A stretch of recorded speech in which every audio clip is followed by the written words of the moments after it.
eu sou o Thiago, você tá no Música Curiosa e você conhece a história de Connie Converse, uma cantora lá dos anos 50 que não teve muito êxito em sua carreira na época, desapareceu sem nunca ter sido encontrado lá nos anos 70, mas que passou a fazer muito sucesso cerca de 60 anos depois, com um disco lançado e tudo. Caso não conheça, eu queira saber um pouquinho mais sobre isso, fica aí que eu já conto.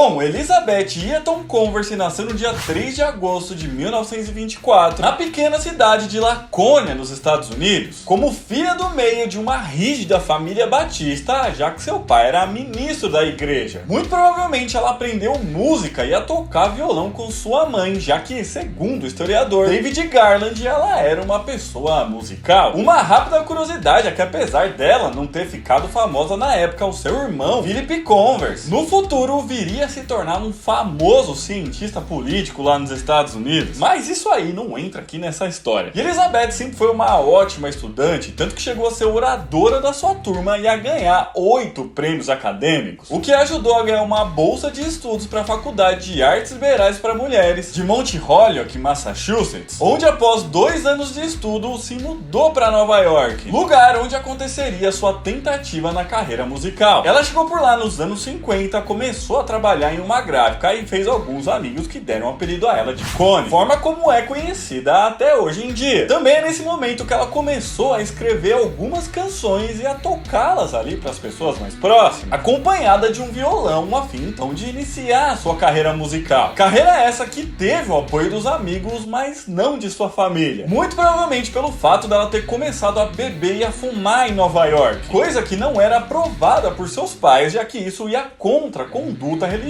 que ele seguia. Mas isso não fez com que ela desistisse e continuava ali a compor suas músicas, além de passar a bater nas portas das gravadoras para apresentar o seu trabalho, na tentativa aí, então de conseguir vingar em sua carreira como cantora. Porém, infelizmente, ela não conseguiu atingir esse objetivo e nem mesmo chegou a gravar um disco profissional, tendo como ponto alto em sua carreira uma breve aparição na televisão no ano de 1954, no programa The Morning Show da CBS com Walter Cronkite, mas isso acabou não fazendo muita diferença. Ela ainda se manteve aí fazendo novas músicas e tentando gravar um disco profissionalmente nos anos seguintes, mas continuava sem sucesso, chegando no máximo a fazer uma gravação amadora de suas músicas com a ajuda de um amigo, para que pudesse mandá-las a seu irmão Philip, e chamou aí esse disco de Musics, volume 1 e 2. E era justamente essa gravação que faria com que ela ficasse muito conhecida há décadas depois, mas a gente ainda vai chegar nessa parte. Os anos foram passando e ela continuava não conseguindo seguir aí em sua carreira musical, o que a deixou cada vez mais frustrada e depressiva. Assim, no ano de 1961, ela se muda de Nova York para a cidade de Ann Arbor, lá no Michigan, onde o seu irmão Philip era professor de ciência política, e por lá ela arrumou um emprego e praticamente parou de escrever novas canções. E assim estava encerrada a carreira artística de Connie. Mais de 10 anos depois, em 1973, quando ela tinha 49 anos, já frustrada ali por não conseguir seguir a carreira que desejava, ainda acontecem uma série de coisas que mudam a vida dela. Isso porque o jornal onde ela trabalhava foi vendido e ela ficou desempregada. Além disso, ela ainda foi diagnosticada com uma doença no útero que exigiu com que o órgão fosse removido, deixando ela assim cada vez mais depressiva. E foi nessas condições que em agosto de 74, dias após fazer 50 anos de idade, que Connie escreve cartas aos seus amigos e família falando sobre a necessidade que ela tinha de começar a vida em outro lugar, com frases como a seguinte: deixe-me ir, deixe-me ser se eu puder, deixe-me não ser se eu não puder. A sociedade humana me fascina e me impressiona e me enche de tristeza e alegria. Eu simplesmente não posso encontrar o meu lugar para me conectar a ele. Logo após isso, aproveitando ali que a sua família estava em uma viagem de férias, portanto ela estava sozinha, Connie entrou em seu carro, pegou a estrada e nunca mais foi encontrada. Seu irmão até chegou a contratar um investigador privado para procurar por por Connie, mas nunca encontrou qualquer sinal de sua irmã e até hoje ninguém sabe o que aconteceu com ela após isso. Muito provavelmente com ela já tendo morrido. E assim acabava a história de Connie Converse. Isso pelo menos até 2004, momento em que a sua carreira musical foi revivida e passou a partir daí a fazer sucesso de verdade. Mas pessoal, rapidinho antes de chegar nessa parte da história, se você estiver gostando desse vídeo, já deixa seu joinha aqui embaixo que ajuda e ajuda muito a gente. Também já se inscreve no canal, porque toda semana a gente lança mais vídeo assim. Se você quiser e puder ajudar a gente um pouquinho mais, é só clicar aqui embaixo no botão de seja membro, beleza? Bom, foi em janeiro de 2004 que os produtores musicais Dan Dzula e David Herman estavam ouvindo a National Public Radio, que é uma rede de rádio pública dos Estados Unidos, quando um senhor de 80 anos chamado Gene Date, a convite do âncora do programa, tocou por lá músicas amadoras que ele havia gravado décadas antes, sendo que uma delas que havia sido gravado em uma cozinha era de Connie Converse, chamada One by One. As we wander through the grass, we can hear. Foi então gostando muito do que ouviram que os dois produtores foram atrás do disco dessa cantora que eles acharam tão talentosa. Porém, além de não encontrarem nenhum disco gravado por ela, também descobriram que ninguém nem mesmo conhecia essa artista. Inconformados com isso, então foram atrás de Connie para que elas pudessem gravar um disco produzido por eles. E assim então descobriram a história dela, de que ela tinha desaparecido nos anos 70 e nunca mais foi encontrada. Então, tendo essa informação, elas foram atrás do Gene Date, que era lá o senhor que havia tocado a música na rádio, e viram que ele tinha outras gravações dela. In between two tall mountains there's... Além disso, eles descobriram então que o Philip Converse, que era uma pessoa pública, era irmão dela, e quando falaram com ele, descobriram que ele tinha ainda mais gravações da Connie Converse, que eram justamente aquelas gravações que ela tinha feito lá com a ajuda de um amigo para enviar pro irmão nos anos 50.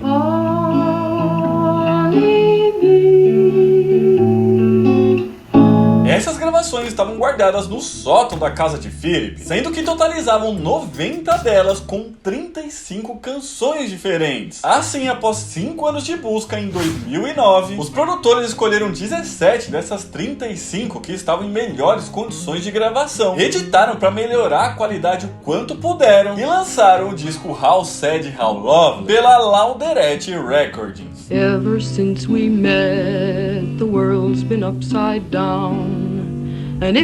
A partir daí, a história da talentosa cantora dos anos 50 que desapareceu lá nos anos 70 passou a chamar muita atenção, não só pela música que foi muito bem recebida pela crítica especializada, mas também por conta de todo o mistério que envolvia o que aconteceu com ela após o ano de 1974, com muitas matérias de jornal, revista, podcast e tudo mais falando sobre isso, e assim, é claro, divulgando a Connie e sua música, além de, claro, levantarem a hipótese dela estar viva, né? Lógico. Mas as homenagens não pararam por aí, já que em 2015 foi relançado o disco em vinil com 18 músicas pela Squirrel Things Recording, em parceria com o selo Capture Tracks, novamente recebendo boas críticas e impressionando muita gente.